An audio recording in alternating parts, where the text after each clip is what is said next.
في سؤال مهم، عمرك حسيت الإحساس ده؟ إن أنت بتجري بأقصى سرعتك بس واقف في نفس مكانك؟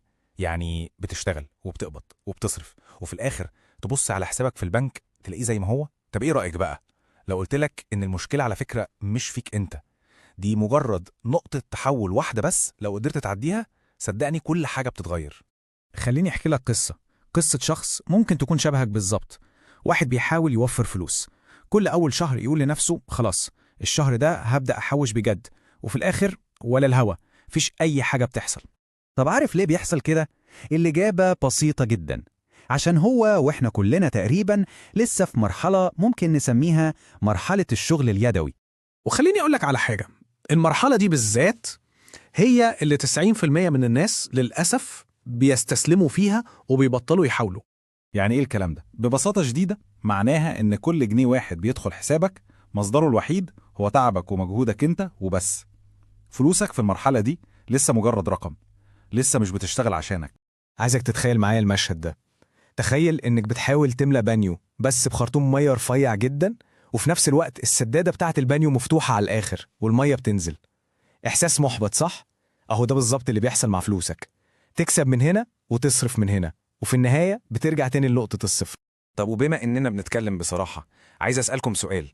إيه هي أكبر عقبة أو أصعب حاجة بتقابلكم في موضوع الادخار ده؟ يعني إيه اللي بيمنعكم بجد؟ يا ريت تشاركونا في الكومنتات تحت.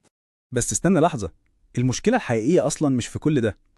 المشكلة الأكبر هي في توقعاتنا، إن الواحد بيبقى مستني نتيجة ضخمة من مبالغ لسه صغيرة.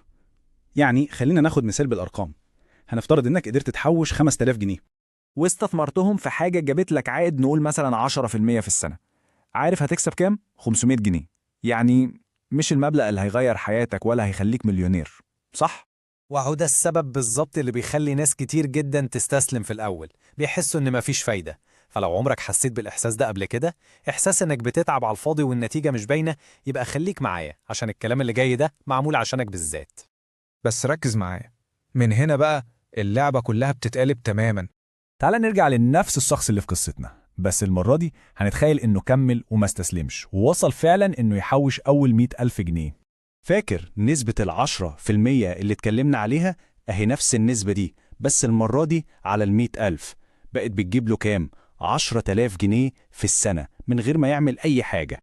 وهنا فجأة كده فلوسك نفسها اتحولت لموظف شغال عندك، موظف مش بينام، بيشتغل 24 ساعة في اليوم عشانك. عايزك بقى تركز قوي في اللي هقوله دلوقتي، عشان دي ممكن تكون أهم نقطة في الشرح ده كله. الحكاية يا جماعة مش مجرد أرقام وحسابات، لا، الموضوع أعمق من كده بكتير. الموضوع نفسي. لما بتبدأ تشوف بعينك فلوسك وهي بتكتر لوحدها، حاجة جواك بتتغير، بتتحفز بشكل لا يصدق. وهنا بتدخل في دايرة إيجابية بنسميها تأثير التسارع. كل ما فلوسك تكسب بتتشجع تستثمر أكتر، فبالتالي بتكسب أكتر وأكتر، بتتحول لكرة تلج بتكبر لوحدها. طب سؤال فضولي كده، لو صحيت من النوم لقيت في حسابك 100,000 جنيه دلوقتي حالا، هتعمل بيهم ايه؟ هتصرفهم وتنبسط ولا هتستثمرهم وتخليهم يشتغلوا؟ عايز اشوف الآراء في الكومنتات. تمام. طب لو الموضوع كده، ليه أغلب الناس بتفشل توصل للمرحلة دي؟ خليني أقولك على الحقيقة المرة اللي يمكن محدش بيقولها لك بصراحة. السبب هو إننا عايشين في عالم متصمم عشان يكافئ الصرف الفوري ويعاقب الصبر. فكر فيها كده، كل حاجة حوالينا بقت فورية، الأكل بيجيلك في دقائق، أي حاجة بتطلبها بتوصلك في نفس اليوم، التسلية على بعد ضغطة زرار. فوسط كل ده، فكرة إنك تأجل متعة لحظية عشان هدف بعيد، عقلك بيحس إنها فكرة غلط وغير منطقية. يعني عقلك بيتحط قدام اختيار، أكلة حلوة ب 300 جنيه دلوقتي حالا، ولا استثمار ممكن يبقى قيمته آلاف الجنيهات بعد كام سنة. للأسف مخنا متبرمج يختار متعة دلوقتي، لكن الشخص الحكيم هو اللي بيختار مكسب بعدين. انت بتختار ايه غالبا؟ بس في عدو تاني أخطر من كل ده، وهو الناس. والله الناس اللي حواليك. أول ما هتبدأ توفر وتحوش بجد، هتلاقي اللي يجي يسألك إيه يا عم اللي بتعمله في نفسك ده؟ أو يا ابني ما تستمتع بفلوسك شوية. بس عارف الحقيقة إيه؟ الحقيقة إن انضباطك ده بيضايقهم، مش عشان هم أشرار، لا، بس عشان ده بيخليهم من غير ما يقصدوا يحسوا بالذنب اتجاه عدم انضباطهم هم.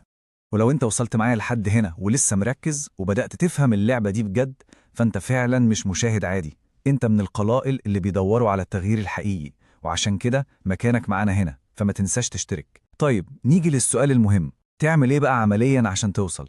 الموضوع أبسط مما تتخيل.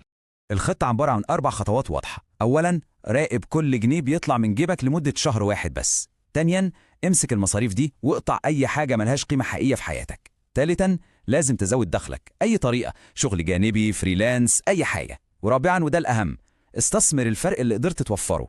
الموضوع مش سحر ولا محتاج عبقرية، كل اللي محتاجه هو التزام واستمرارية.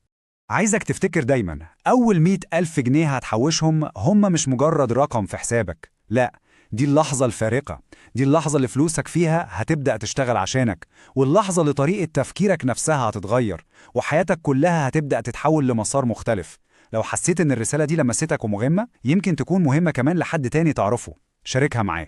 كل الناس اللي قدرت تحقق نجاح مالي صدقني بدأوا من نفس النقطة اللي انت واقف فيها دلوقتي بالظبط. الفرق الوحيد بينهم وبين أي حد تاني هو حاجة واحدة بس، إنهم كملوا وما وقفوش لما الدنيا كانت صعبة. فالسؤال هنا مش هل أنت تقدر تعمل ده؟ لا، السؤال الحقيقي هو هل هتكمل لما الموضوع يبقى صعب ورخم؟ وقول لي بقى تحت في الكومنتات بكل صراحة، انت شايف نفسك في أنهي مرحلة دلوقتي؟ لسه في البداية خالص ولا قطعت شوط وقربت توصل لأول 100,000؟ ولو وصلت معايا لآخر كلمة في الشرح ده يبقى أنت بطل، وأكيد الفيديو ده يستاهل منك لايك.